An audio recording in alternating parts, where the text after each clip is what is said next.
I am the Profit Director, supplier of arms and collector of action figures. As an out-of-box collector that focuses mostly on movie and television representations of the characters I love, it is rare for me to buy an entire wave of Marvel Legends. However, when a wave is made up entirely of characters from 3 separate Disney Plus shows that exist within the MCU, it is far more likely that I will purchase the entire wave.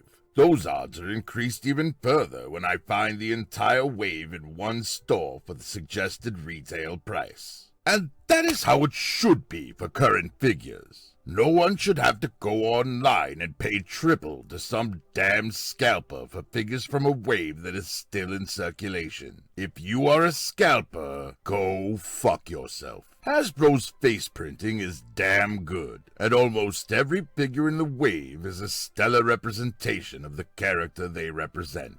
And I have money to burn, so I purchased the whole wave. Today, I will show them to you and give you my opinion on which figures are great and which are garbage. I will start with the worst and work my way up until we reveal the number 1 figure from the wave. No review this time, just a quick look at each figure along with my opinion. Let us get started. Now, I am not saying that Loki, portrayed by Tom Hiddleston, is a bad figure, but compared to the rest, he is the worst of the bunch. With the exception of the head and maybe the vest part of the jacket, the whole figure is reuse. His ankle articulation is just as bad as every other suit body they have ever released, and he does not come with any accessories.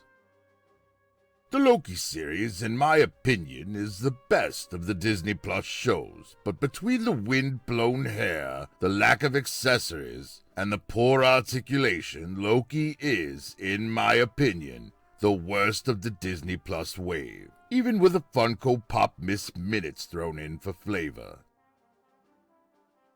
Next up, we have the son of Ego the Living Planet, Wyatt Russell, who plays the character of U.S. Agent, aka John Walker, in The Falcon and the Winter Soldier, and the likeness is pretty good.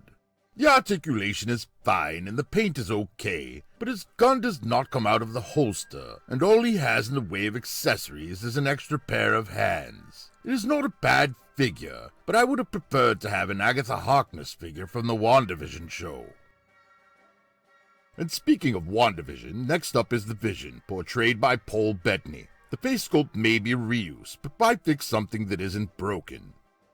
This figure looks great and moves well, but the hard candy shell that is the translucent cape is very limiting, and though I find it hilarious that the only accessories that he comes with are hands posed to crush Wanda's head, the cape is enough to keep him from climbing higher on this list. Next is James Buchanan Barnes, aka Bucky, aka the Winter Soldier, played by Sebastian Stan. The face sculpt is fantastic, and I cannot wait to make a custom Luke Skywalker figure with it. This is a damn good figure. The proportions are good, the paint is good, the articulation is good. He is light on the accessories with only an extra pair of hands to speak of, and he could use butterfly shoulders and the dumbbell waist that Hasbro puts on their G.I. Joe Classified line, but he is still a great representation of the character as he appeared on the show. In third place is Baron Zemo, played by Daniel Bruhl. This face sculpt is spot on, and the alternate head with the balaclava is just as good. The coat does hinder the figure's movement quite a bit, but the look of the figure more than makes up for it, and I am looking into a soft goods replacement for the coat. A wired coat might push this figure into the number 1 spot for this wave. Aside from the alternate head, he comes with a pointing hand, a trigger hand, 2 fists, and the book used to activate the Winter Soldier. There is some reuse here, but it does not detract from the figure at all. In second place is Sam Wilson, Captain America, aka the Falcon, played by Anthony Mackie, the 4th figure from the Falcon and the Winter Soldier in this wave. Now I know that there are a lot of people who think it is total bullshit to get a pair of wings instead of a Build-A-Figure, and I agree with you 100%. It would be one thing if the figure came with an alternate unmasked head or some fists, but to put him out with nothing but a shield and an alternate backpack and force us to buy 6 other figures just to get the rest of his accessories is bullshit. I mean, Red Wing does not even port into his alternate backpack.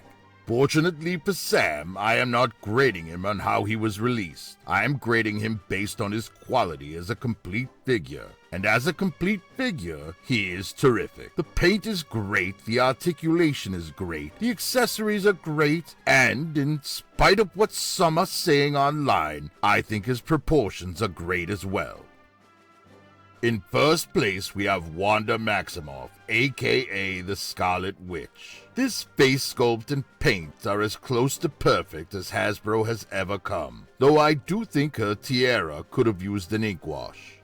She comes with 1 set of magicking hands, 1 set of translucent pink magicking hands, and 2 magicking effects. It would have been nice to get some relaxed hands, but knowing Hasbro, it would have just been those crappy carpal tunnel hands that they have given to oh so many female figures over the years.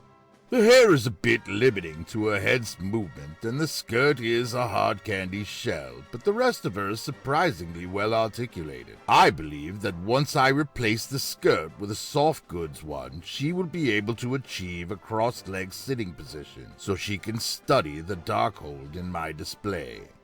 This is, in my opinion, the definitive MCU Scarlet Witch. SH Big Arts and Mafex may put out something more posable, but I would bet Cobra Commander's entire trust fund that the faces will not be anywhere near as good as this. Here's a quick recap. In 7th place is Loki. In 6th place is U.S. Agent John Walker. In 5th place is The Vision. In 4th place is Bucky. In 3rd is Baron Zemo. In 2nd is Sam Wilson Captain America. And the best figure in the Disney Plus wave taking 1st place is the Scarlet Witch. And there you have it, my ranking of the Marvel Legends Disney Plus wave. That is all for now. If you like what you have seen, or if this ranking video has helped you decide whether or not you will be buying any of these figures, please like, subscribe, and hit the bell for notifications. And we will see you next time right here on the Prophet Director's channel.